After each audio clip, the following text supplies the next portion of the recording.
Good evening, everyone. Thanks for coming.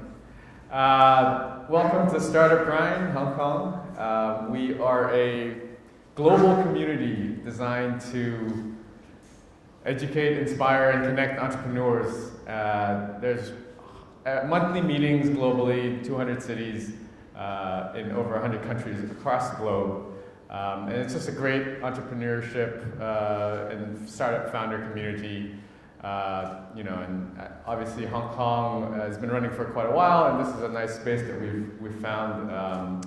So thank you for joining us tonight. I am actually just a guest host. My name is Jay Kim. I am the host of The Jay Kim Show, which is a podcast on entrepreneurship as well. So Keith has kindly and graciously asked me to volunteer and help out tonight, so thank you for joining me. And I want to thank our sponsors, which are the venue, Campfire, our video guy, Chris from Video Cha-Cha, and who else am I missing? Oh, yes, Wonder Snap, right? Yeah, which is was explained to me as like an on-demand photo service, which when you travel, if you need a photographer, you can hire them out. So that was pretty cool.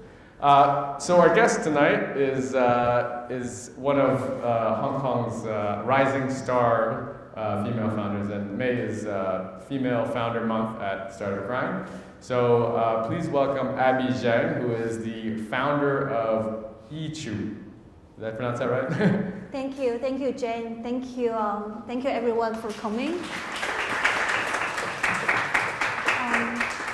Very honored to be here, and hopefully I can share with you all about something that I've been through, and hopefully it will be helpful to you. Okay, so we're just going to do 20-30 minutes of your background, and then we'll open it up for some Q&A. So first of all, why don't you tell us a little bit about your background, where you're from originally, right. Where you grew up, and sort of what led you down this path to present day. So I grew up in China, and then I moved to Singapore when I was 15 for high school, and then I went to Georgetown in Washington D.C. I did politics, obviously in Washington D.C. So I did politics, economics for 4 years. After that, just following everyone that's considered like good students in school, going to finance, going to banking. So I spent 1 year on Wall Street with Citi in New York before I moved back to Hong Kong in 2011. So I was in banking for 2 more years before I left to start Yeechoo. So I met my co-founder. Actually, she was my associate. So we were colleagues in banking. We were in the same team, doing deals together, doing pitches together. Wow. So we also became friends. So we left banking around the same time, basically trying to explore something else. We wanted to do something outside finance. We did not know what we were going to do.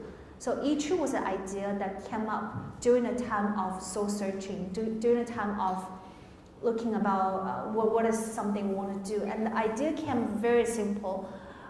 We realized that this rising of social media, that everyone is everyone is branding basically on social media. And then we realized that after moving from overseas, when you go to different occasions, when you go to friends' weddings, friends' gatherings, because the social circle here is quite small, you always tend to hang out with similar people. You don't want to be seen in the same outfit all the time. So we ended up buying a lot of dresses, a lot of outfits we only wear a few times. So we thought about back then, well, there's so many things you can share across industries. You use Spotify to share music, you use Airbnb to share housing, you use Uber to share transportation, but there's nothing in the fashion industry that really opens up people's idle resources, that really opens up your closet. So we want to do something about it. So it started very, very simple like that. And then, we bought the first batch of clothes and started from there. Wow, that's interesting. So let's take a step back. So you were in banking. Which industry group were you in? Were you in something retail or something that relates to what you're doing now, or? Right. I did not. I split my time. The first part I did a lot of metals and mining.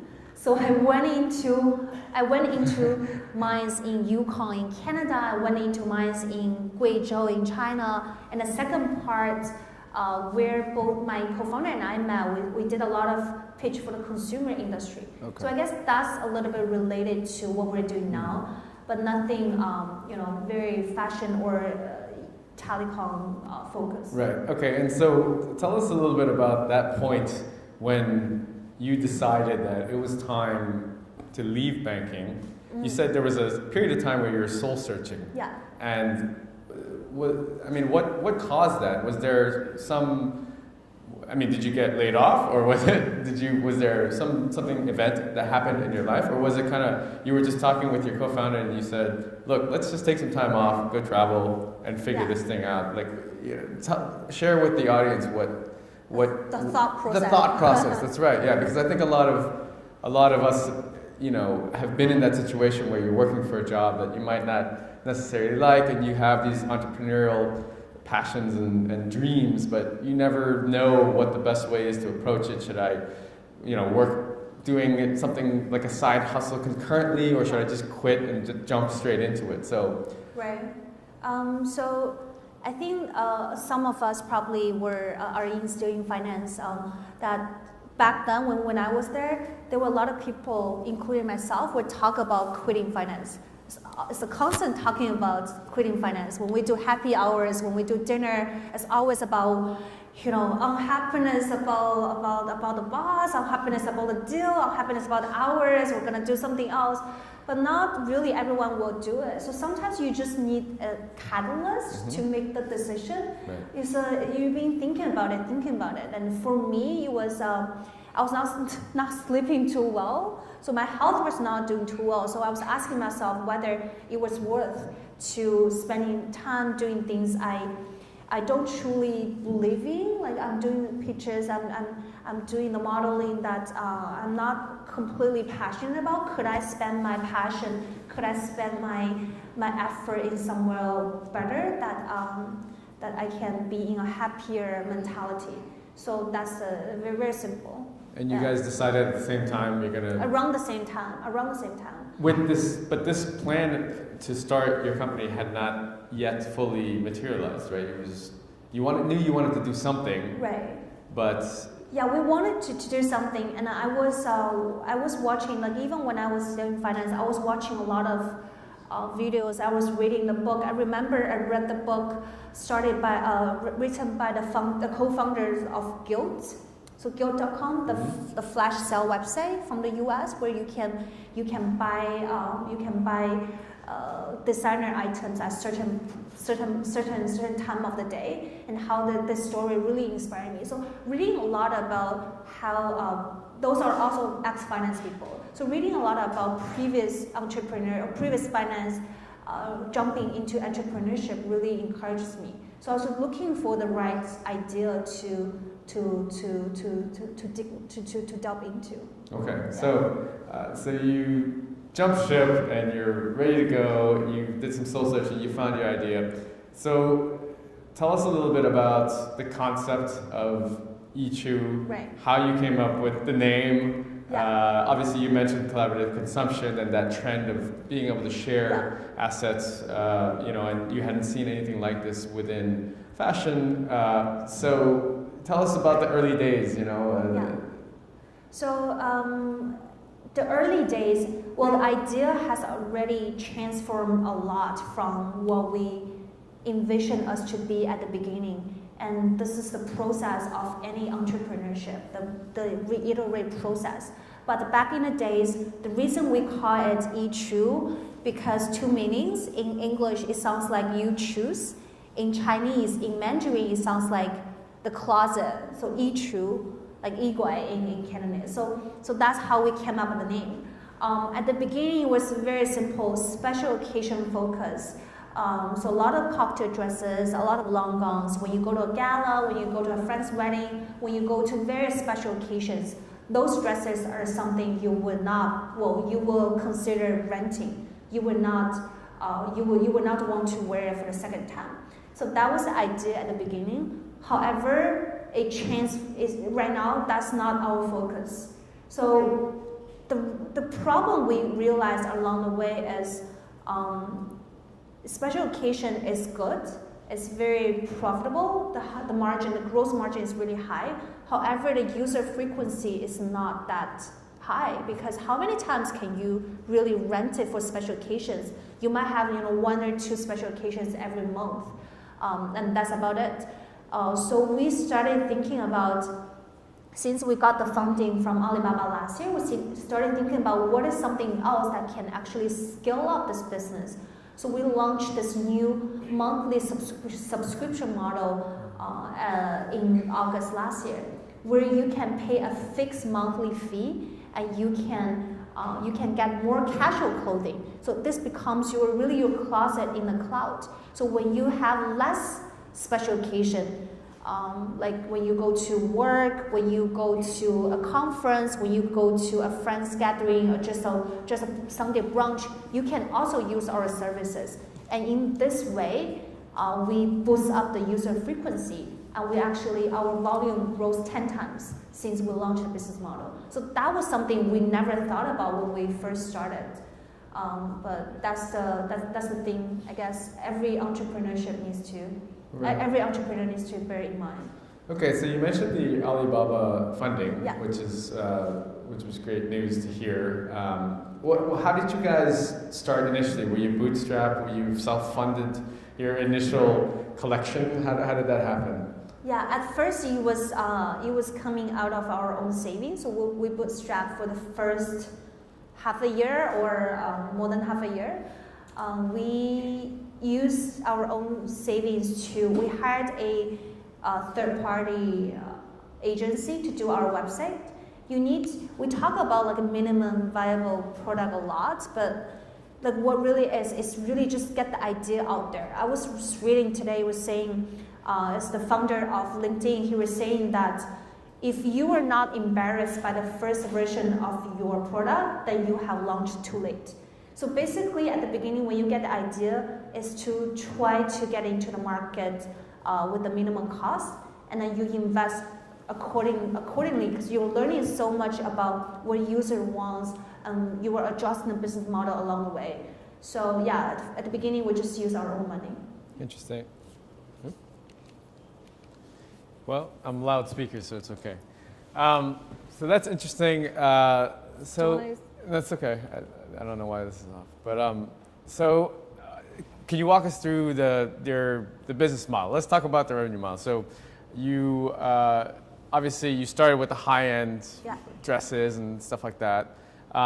If I'm a user that, let's say I have a wedding to go to, walk me through the entire transaction. Okay, I land on your website and I see, do I have to sign up for an account? And how much does it cost, and how long do I get to rent the piece for, and what's the deposit I have to pay? Maybe you could walk us through all that. Right. For the business model, basically, it's just like any other shopping website, any other e-commerce online shopping website. You go to the website, you browse through the collection. You can filter based on your size, based on the color, based on the length, based on the date you want. And then you talk about whether you do register. That's also something we try different ways. At the beginning, we try close down all the collection. You can only see the collection when you sign up for it. But then we realized that people don't want that. People would just, the bounce rate increase a lot. So we close that. We give everyone an opportunity to look at the collection, but then we're constantly reminding them to sign in. So once you see the collection, you just choose the item you want. You can either do 4-day or 8-day rental date. You choose your size, and you click. You basically put in your shopping cart, and you can pay. And for deposit, how we does is we give them, we charge it's like hotel authorization. So we charge up to retail price of an online authorization, just in case anything happens. And then, if you don't return it, we had the right to charge an authorization. However, we are making it a flexible term for deposit. So if you are a more loyal customer, so if from your rental history, if I see that you have rented 5 times successfully and you have always returned on time with good conditions, we lower your deposit amount. And then as you become like platinum member, however you want to call it, we actually waive your deposit fee. And then for the monthly model, that if you commit, like you buy 1 month or 3 months, 6 month membership, for every individual rental, we don't charge your deposit at all. So it's a flexible model that we developed accordingly. We developed over the time. At the beginning, which is all fixed. And then another thing people ask is, how about insurance? Like, what if you damage the dress, damage the item? So what we do is we actually provide customer a 200 free insurance. So basically, if I'm wearing a Yeechoo dress and say like I got the buttons here, it fell off, and the fee to fix this is within 200, then we don't charge the customers. So we give them a leeway for like normal wear and tear. If it's very serious damage that the cost to fix it goes beyond $200, then we charge. We will communicate with the customer and then charge accordingly. So basically, that's the process. And one thing worth mentioning is, because this is a new concept, another really big drive for our business is when we open our offline showroom. So we did not have the offline showroom for the first year and so. People have to do purely online. And then we realized in Hong Kong, people still like some offline space. So this kind of offline-online combination is still very attractive for the city. It's so convenient, everything you can see offline. So we decided to open a showroom and do appointment only. So if you really want to see what this new concept is about, you can make an appointment and come to see it. And that really drives up our volume, both online and offline volume. That's a great idea. So what's the worst damaged product that you've had returned to you, or if there is any? The worst is, I remember a lady that came over and she's very honest. She was saying, I just completely lost your earrings on the taxi, and I realized it immediately after I got off the taxi. So the worst is she completely lost it. But that happens very, very rarely, only once, twice, yeah. Right. And so how do you then keep up with sort of the trends, because I'm not a fashion person, so I don't follow this sort of stuff, but my wife certainly is, and she changes her wardrobe I'm definitely going to refer her to your site, but what do you do with the clothes if they're just out of fashion and you notice that people are not using them anymore, renting them? Right. And that's something I think I learned from doing this. At the beginning, I was worried that because when people look at fashion, it's always, spring, summer collection coming, fall, winter collection coming. You think that everyone will be chasing the trend, but actually, people love classics, and only very small portion of people, like fashionista, like very affordable people, will religiously follow the trend. Most of the other people, as long as you have some trendy things in collection, that's very good to them. They are attracted by big names, they're attracted by trendy things. But once they come to your platform, once they come to your showroom, what really make them trigger that conversion, trigger that sales, is to really find the things that work for their style, the things that work for their occasions. So the styling part, the customization, recommendation part is far more important than having the latest latest items for every style. Got it.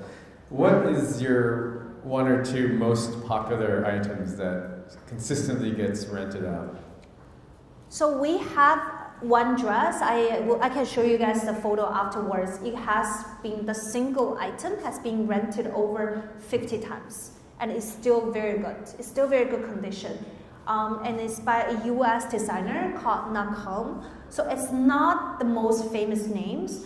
We actually learn about, got connected about this designer because of Rent the Runway in the US, which is a similar company that's valued as $600 million US, our role model for a lot of rental companies. So we learn about this brand from that, and then we tried a few styles from the designers. So this particular style is very popular because it fits what Hong Kong girls are looking for.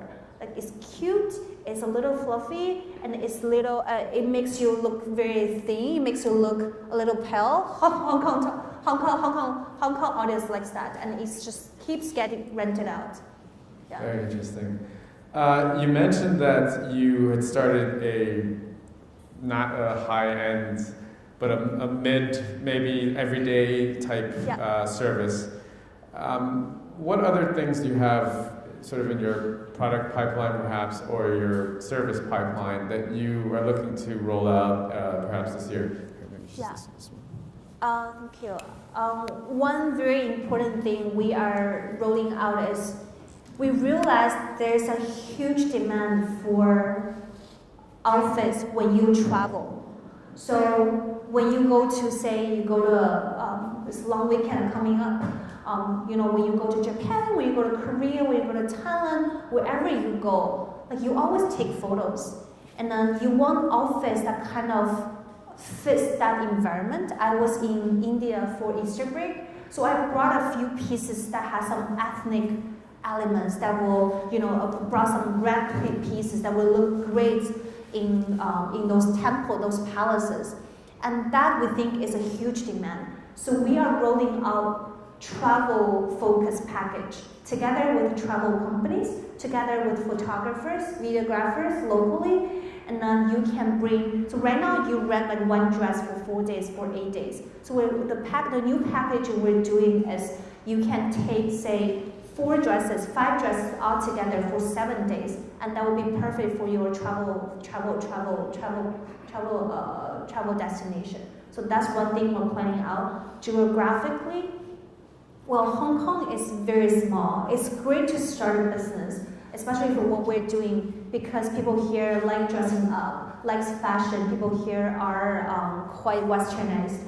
However, this market is way too small for if you want to go big. If you want a big VC backup, you need to go out of Hong Kong. So our next step is we are looking at Singapore and Indonesia, where the population is big, where the dress-up culture is also there.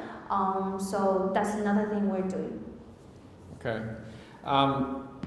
Maybe you can. Was there, as an entrepreneur, we're daily challenges, and I'm sure there's daily battles with failure that you have to deal with. Was there one point in your journey where you just wanted to toss in the towel and say, you know what, this is not going to work, or maybe you really felt that this might not work? Many times, way too many times. And I think that's the great part, having a co-founder, having a partner, because we two of us, we inspire each other with different things at different times. There will be times I am very frustrated about not enough traction. I'm very frustrated about fundraising. I'm very frustrated about marketing campaign, and she will cheer me up.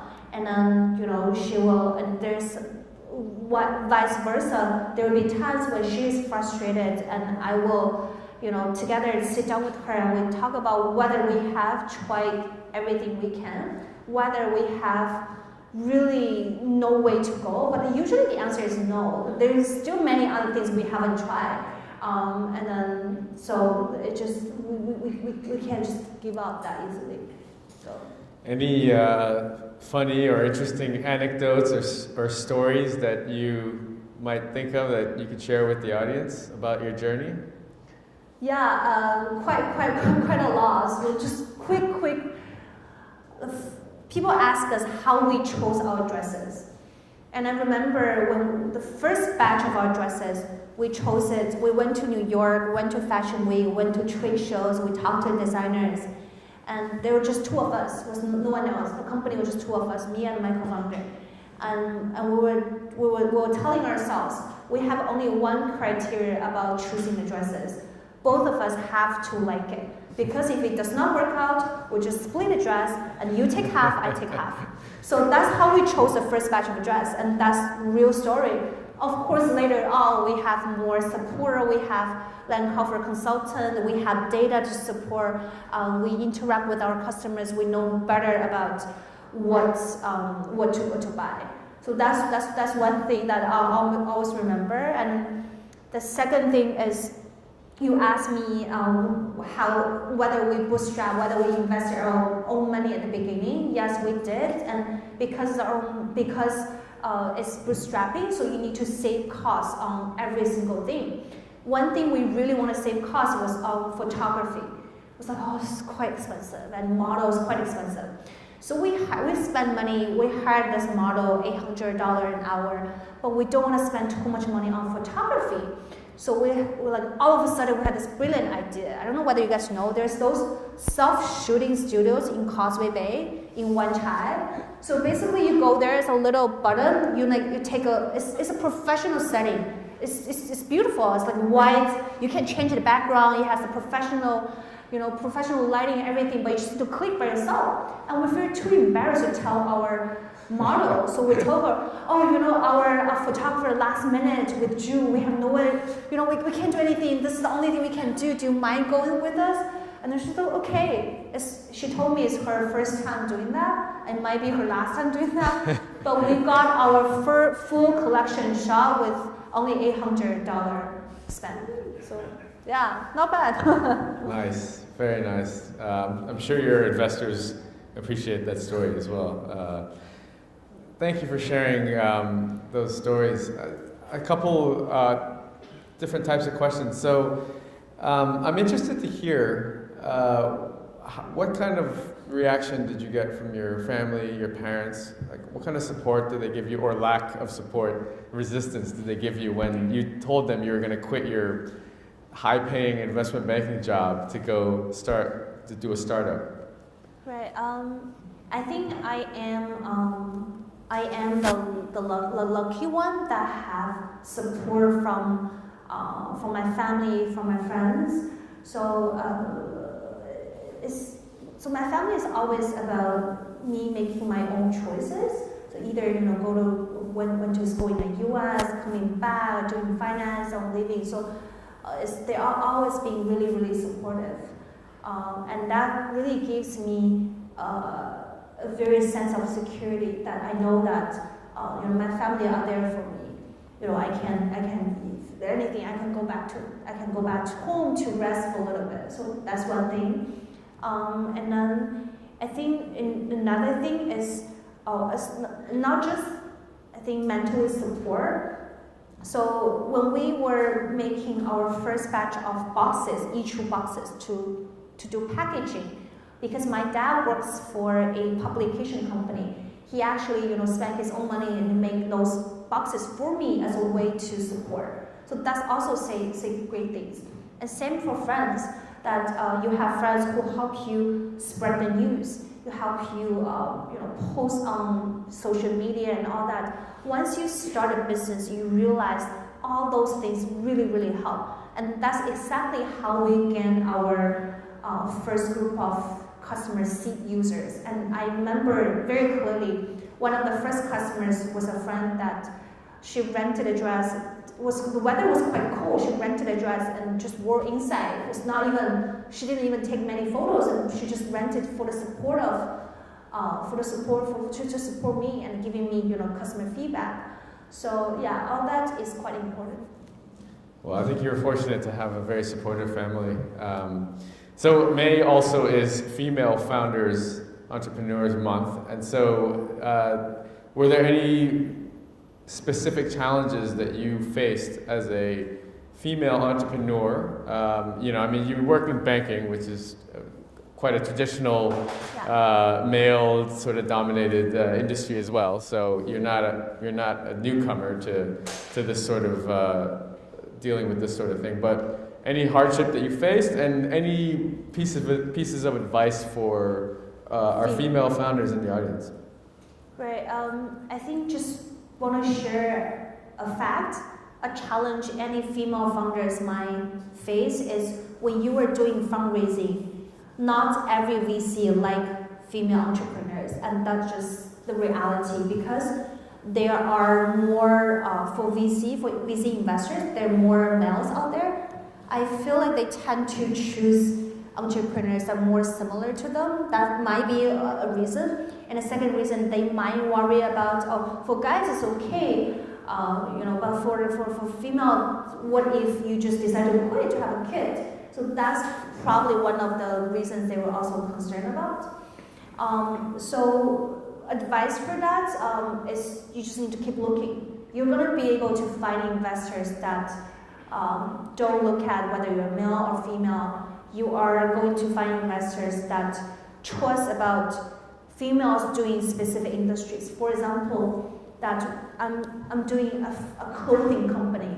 Maybe it's more suitable for a girl because our target audience is a girl. Maybe we know better. So you might find investors that appreciate that. Just keep looking. Yeah.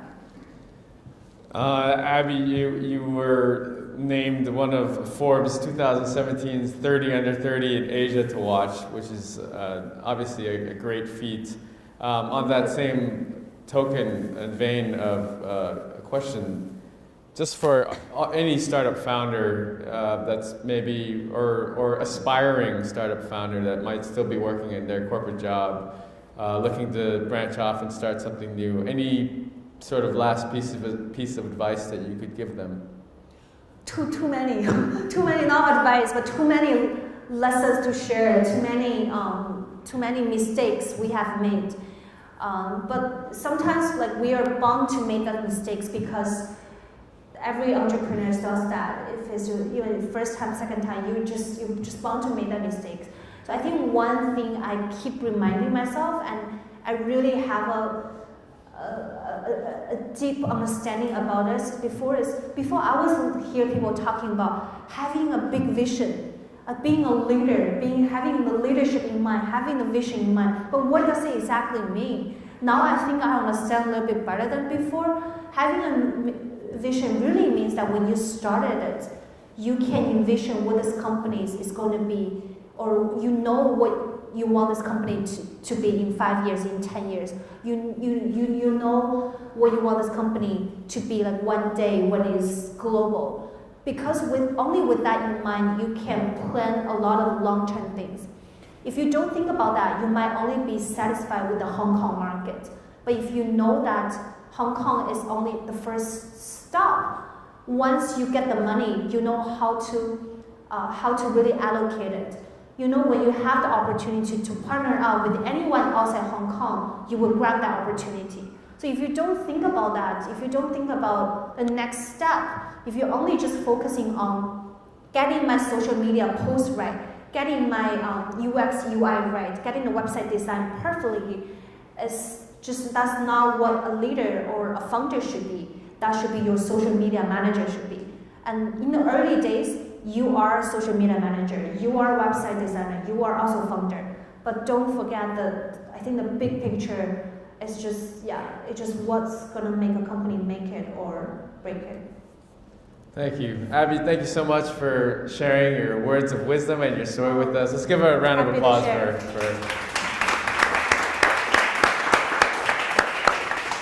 I think we're gonna open it up for some questions from the audience now.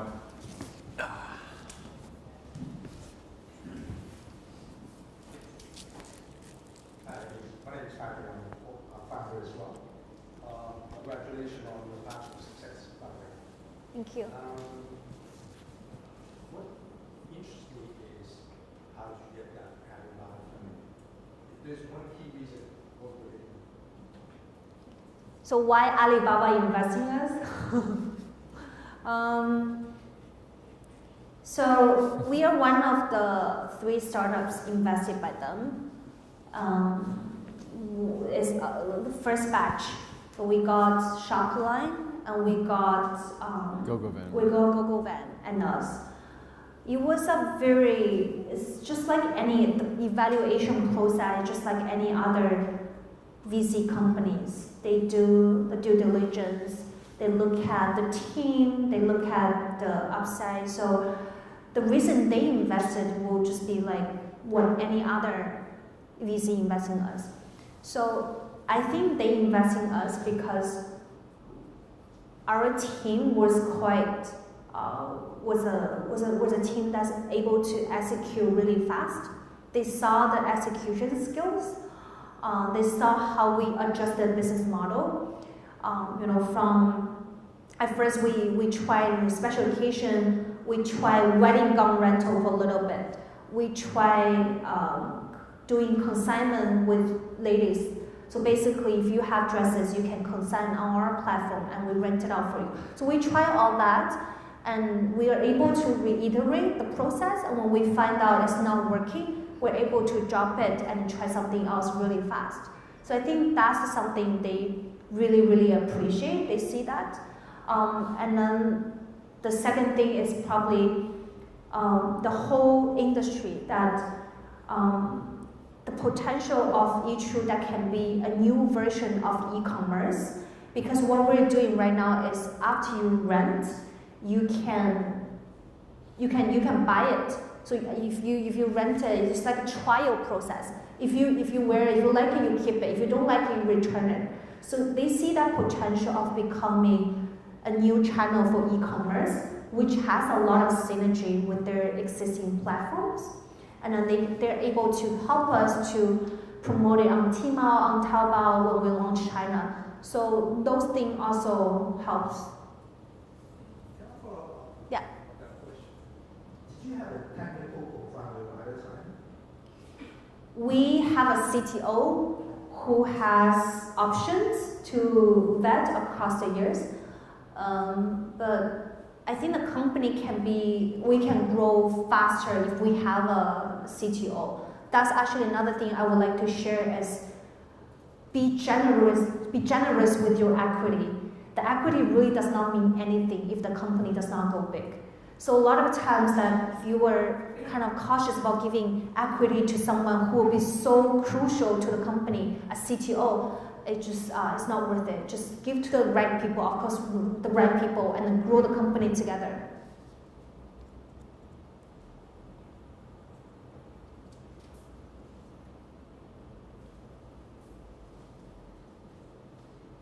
Thanks.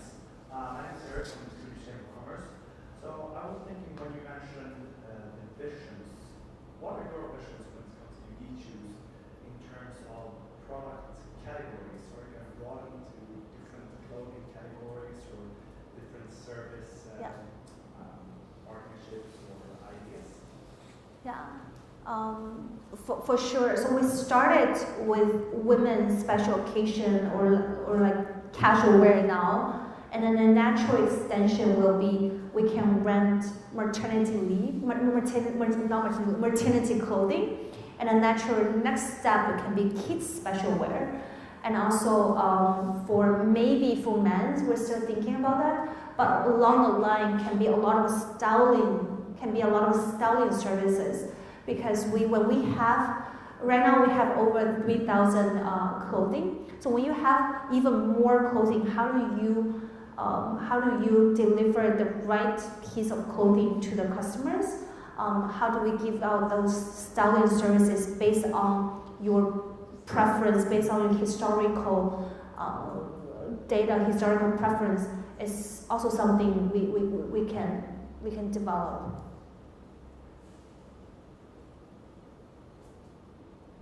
Hello, I'm Eric. Hi. Another Eric. I have a question about data.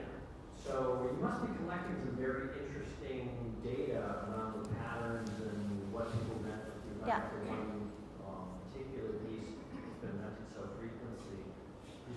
I gather there's a lot of interest in the retailers on learning from what you're doing and what are the popular pieces. Yeah.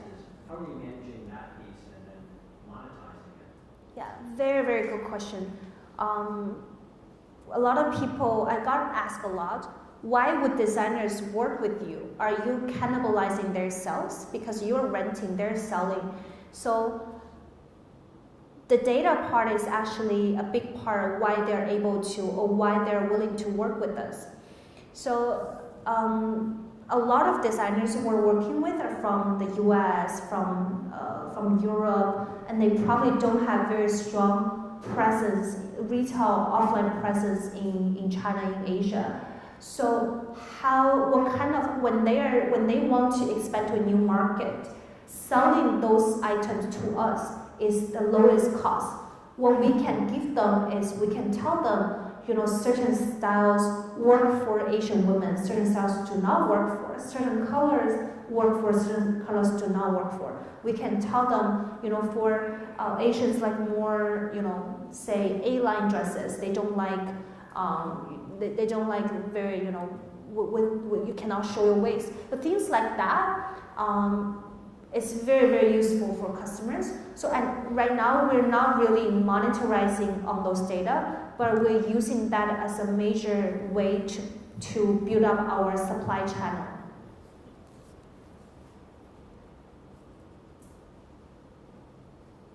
And you don't mind, I want to follow up on that inventory issues. Obviously, there's a lot of capital committed on it. So how do you manage that inventory in terms of capital management? It is one of the challenging parts for business model. It is not asset light. We do need to carry inventory. I was talking to some friends earlier. We own all the inventory, so we buy them from designers at wholesale price. So how do we manage the investment for that? Is thinking about new ways to make this inventory more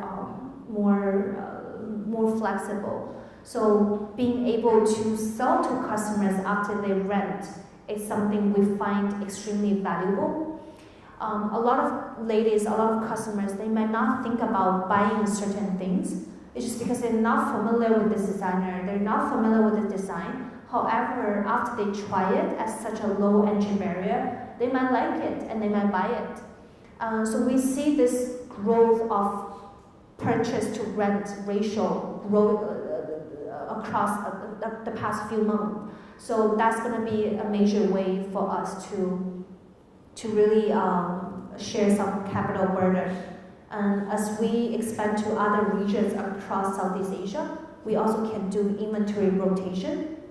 So that's also something that will help.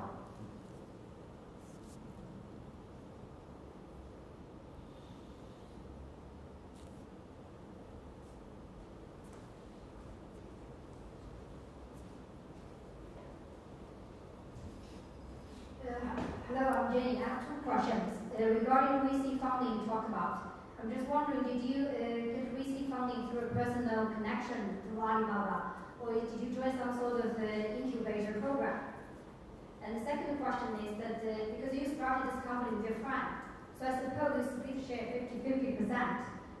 How did you manage starting a company with a friend, and what was the biggest conflict you had with your co-founder? Wow. First question, so the Alibaba rounds was our second round, so it was our pre-A round. So our first round was from one family office in Indonesia and then one VC in Hong Kong. So that was our angel round. And the seed round was our own money. So the first angel round was through, we were not really out there looking for fundraising. It's more because we got some exposure and we had people around us doing this. We had people around us knowing us doing this. So we actually got approached. That's how so you can say personal connections or personal network. So that's the first round. But then for Alibaba, it was actually just through very official channel. We went to the info session, we applied online, and we got lucky, we got selected to interview, and then rounds of interview and then due diligence and all that. It takes more than 4 months, the whole process. Yeah. And the second question you were asking about starting up with a friend. So because this is our first startup, so we were not very experienced about really equity sharing. One big concern or one big question, it was equal shares between two co-founders. So one hurdle when we faced while doing fundraising was no VC likes equal shares. They want to know when something goes wrong, who will be able to make the final call. So for us, we have our own arrangement that, for certain areas, if you need a final decision, then one person will make the call. For other areas, the other person make the calls. It's not the ideal situation for a lot of VCs, but you do have VCs who are okay with it. So if you want to avoid future troubles, when you started, maybe it's better to make it super clear who has larger shares. But every company is different. So yeah.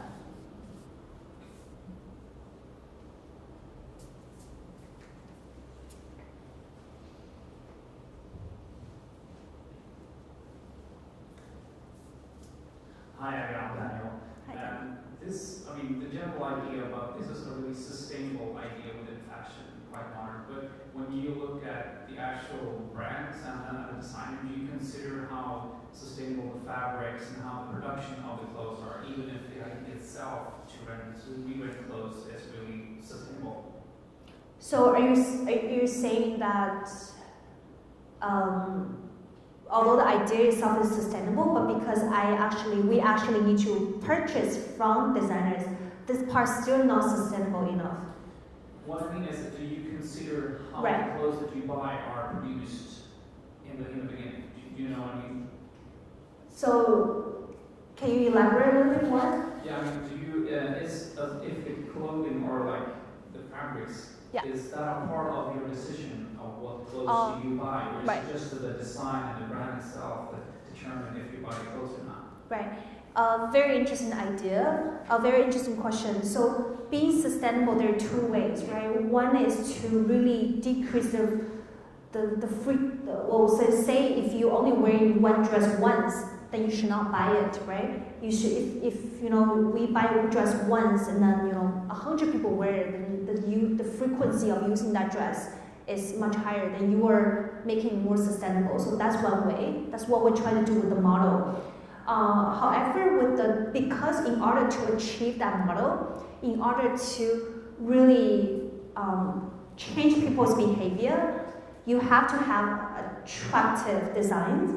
And what we find out is we see a lot of emerging designers coming up that gives out sustainable fashion, and we pay a lot of attention to that. We go to Eco-Chic fashion show every year, which is the biggest sustainable fashion show run by Redress, which is our partner. So we go to the fashion show, we look for the designers we like from the fashion show, and in that way we selectively choose some pieces from there to try to be sustainable. But because they're not, the majority of the designers out there still are just normal, producing using normal materials.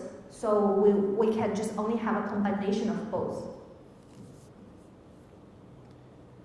Do you think you have to replace that dress that's been rented out 50 times? The most popular piece? Yes, we order new pieces. Oh, really? Yeah, it's always about they say in e-commerce is always about 80-20 rule. The 80% always the revenue generated from the most popular styles. So being able to have very flexible supply chain, being able to talk to the designers and say the style is doing really well, I want to put through more orders, is extremely important. There's been a couple of questions on the Alibaba investment, obviously. What sort of involvement do they have once the investment's been made? Are they very hands-on thereafter? And what sort of support do they provide, if any, or promise for potential expansion into the mainland? Yeah. They're very hands-on. So we have a monthly meeting with them, going through our operation metrics. So that's one part. That's every month is going to happen. And the second part is they're involved in terms of connecting us with future partners and future investors. And in terms of Alibaba's own ecosystem, there are a number of things we're exploring with them. So on Alipay, there's a credential, a trust system called Sesame Score, if you guys know about it. So basically what we're talking to them is to include that into our rental system. So if you have higher Sesame Score, then you don't need to, you pay lower, or you don't need to pay deposit. So that's also a way, because pretty much everyone using Alipay will have that score. So that's one thing. Another thing for the Alibaba ecosystem is because there are other players doing similar things in China. So going into mainland China, you don't want to just go from total scratch, completely new beginner. So what we're talking to them is to get onto the Tmall platform, and then that will, in that way, it can really get us a first batch of foot traffic. So that's what we're discussing about opening a Yeechoo store on the Tmall platform. Right. So I mean, it basically sounds like that the Alibaba investment is like that's like the holy grail. Like you want to get that check. So and they provide a lot of support thereafter. They do. Okay. Any other questions from the audience?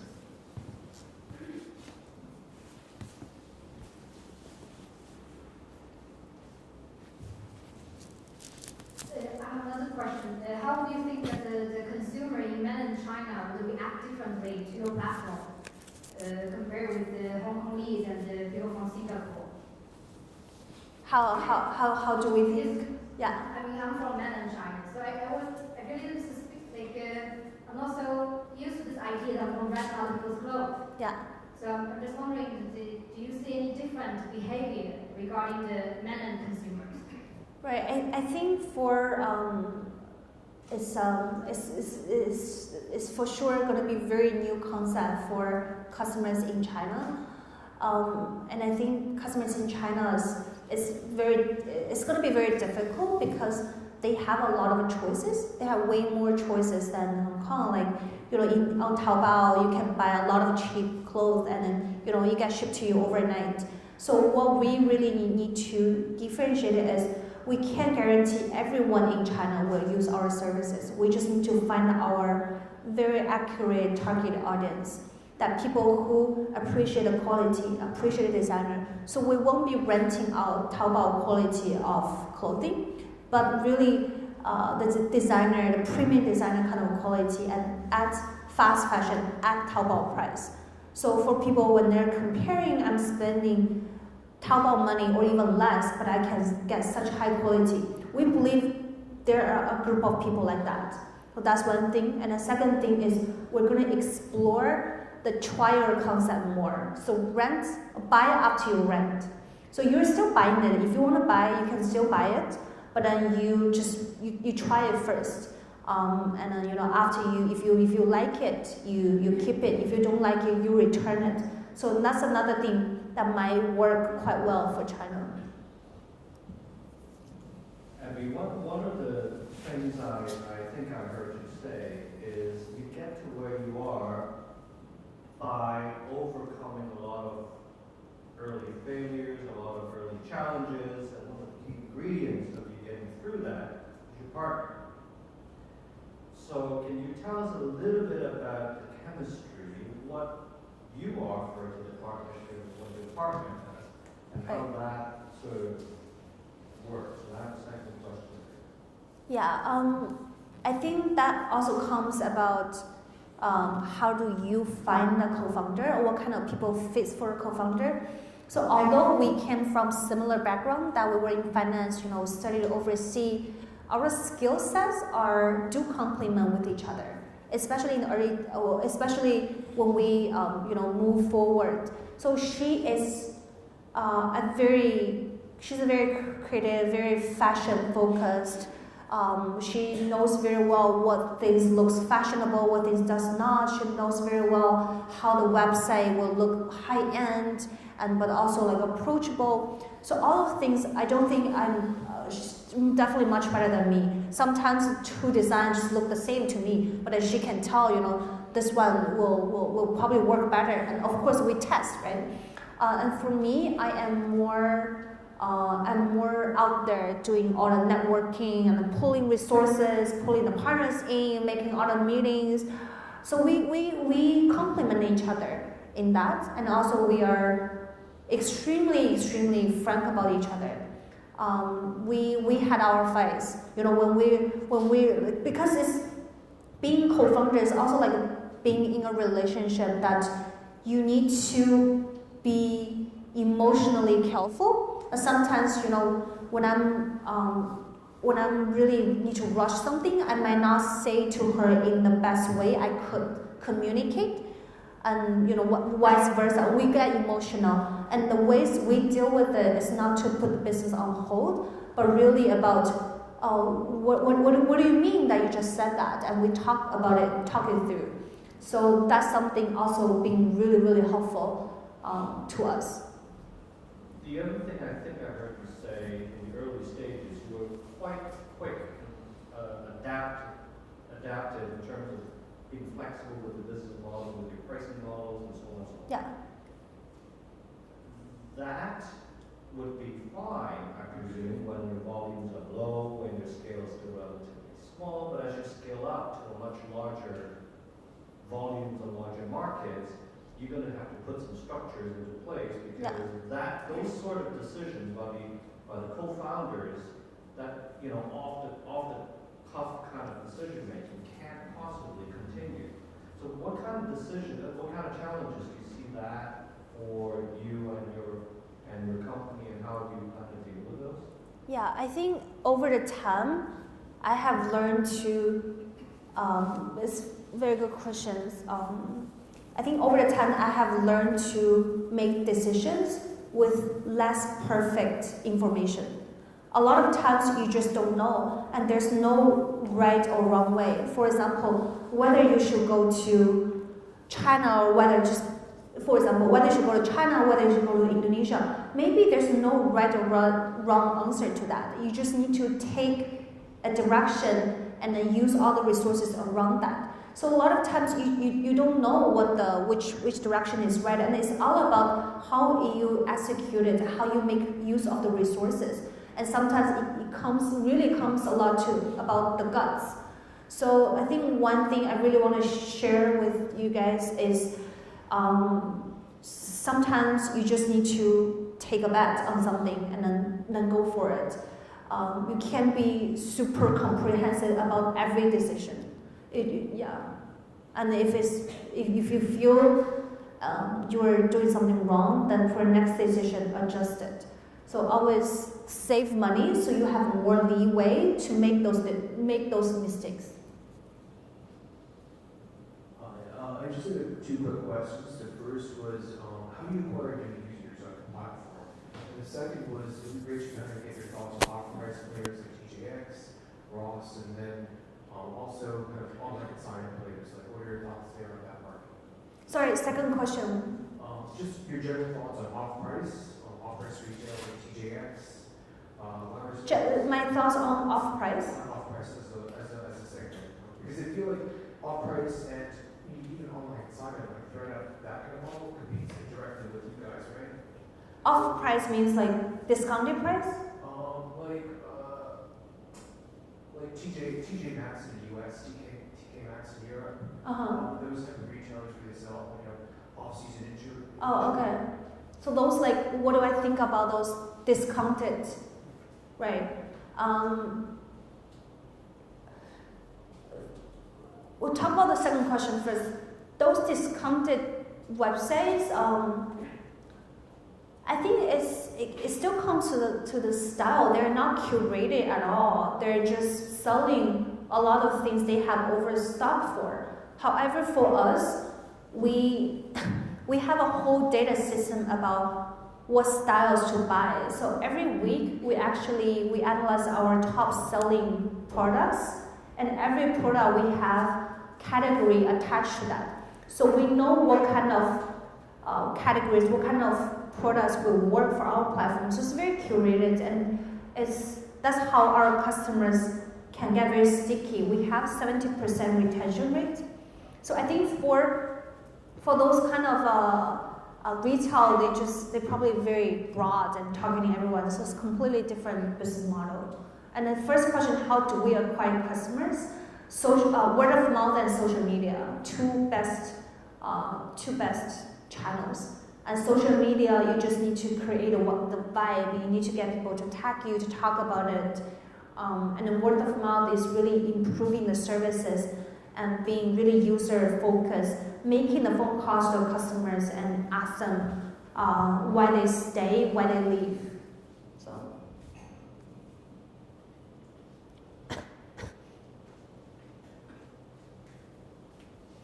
All right, so I have to ask, is your dress in the collection? Yes. My wife would love it. Yes, I was wearing a t-shirt, but I feel like I should wear a dress tonight from Yeechoo. Yes.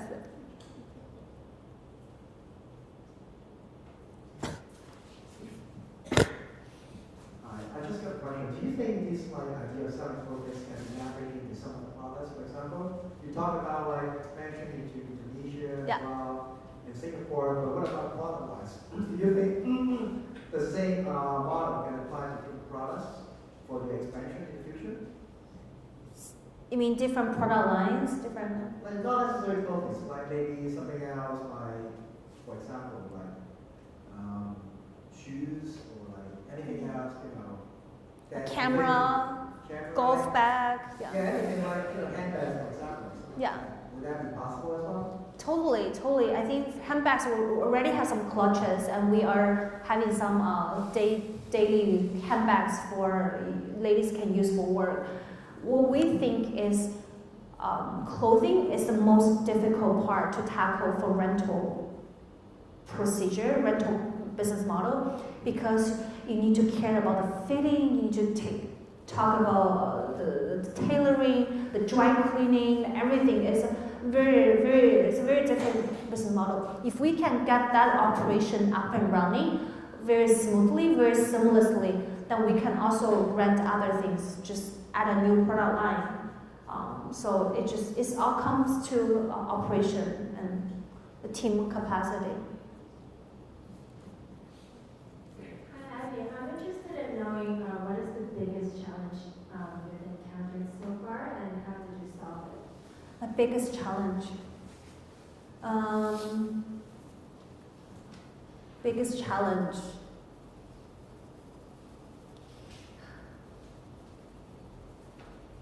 I think for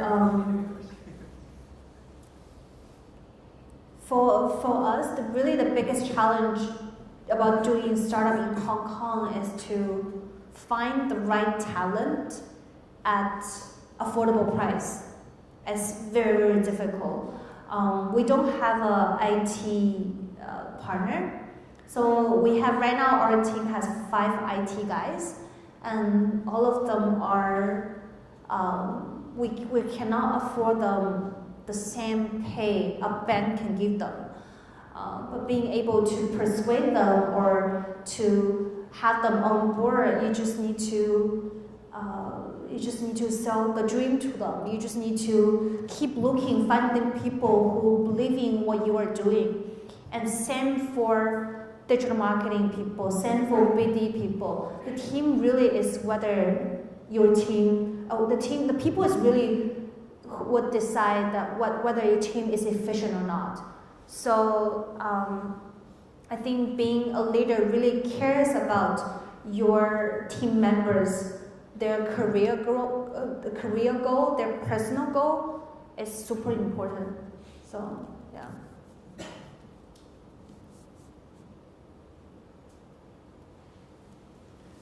Any other questions? Last questions? Well, thank you, Abby. Thank you so much. And thank you to the audience for great questions. Thank Thank you, everyone. Hopefully it's helpful. Thank you.